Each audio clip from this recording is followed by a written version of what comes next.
എന്തുമാകട്ടെ ഈ ഭക്തൻ ഭഗവതിയോട് മുട്ടിപ്പായി പ്രാർത്ഥിക്കുകയും അവിടെ വഴിപാടായിട്ട് നേരുകയും ചെയ്തിട്ടുള്ളത് കളഭം കൊണ്ട് തുലാഭാരമാണ്. തുലാഭാരം എന്താണെന്ന് ഇത് കാണുന്നവർക്ക് മിക്കവർക്കും അറിയാമായിരിക്കും എന്ന് ഞാൻ വിചാരിക്കും. തുലാഭാരത്തിന് 2 തട്ടുകളാണുള്ളത്. ഒരു ഭാഗത്ത് ആളിരിക്കും, മറ്റേ തട്ടിൽ നമ്മൾ എന്തുകൊണ്ടാണ് തുലാഭാരം നേർന്നതെന്ന് വെച്ചാൽ ആ സാധനം വയ്ക്കും.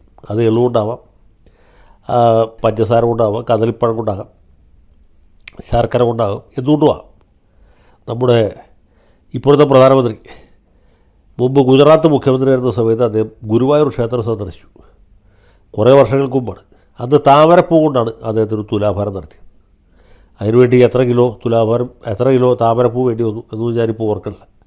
ഏതായാലും താമരപ്പൂ കൊണ്ട് തുലാഭാരം നടത്താം എന്ന് നമുക്ക് മനസ്സിലായി. അപ്പോൾ ഇങ്ങനെ പല സംഗതികളുണ്ടാകും. ഇവിടെ കളഭം കൊണ്ടാണ് തുലാഭാരം നേർന്നിട്ടുള്ളത്. ഈ ഏമൂർ ക്ഷേത്രത്തിന് വേറൊരു പ്രാധാന്യമുണ്ട്. അവിടെ കൈപ്പത്തി പ്രതിഷ്ഠയാണ്. മാത്രമല്ല 1979 കാലത്ത് ശ്രീമതി ഇന്ദിരാഗാന്ധി ഈ ക്ഷേത്രത്തിൽ ദർശനം നടത്തി. അവിടെ കണ്ട ഈ കൈപ്പത്തി പ്രതിഷ്ഠ കണ്ടിട്ടാണ് കോൺഗ്രസ്സിലെ ഐ ഗ്രൂപ്പിന് കൈപ്പത്തി ചിഹ്നമായിട്ട് തിരഞ്ഞെടുക്കുകയും ചെയ്തത് എന്നൊരു സംഭവമുണ്ട്. കെ കരുണാകരനാണ് ഇന്ദിരാഗാന്ധി അവിടെ കൊണ്ടുവന്ന് തൊഴുവിച്ചത് എന്നുമുണ്ട് ചരിത്രം.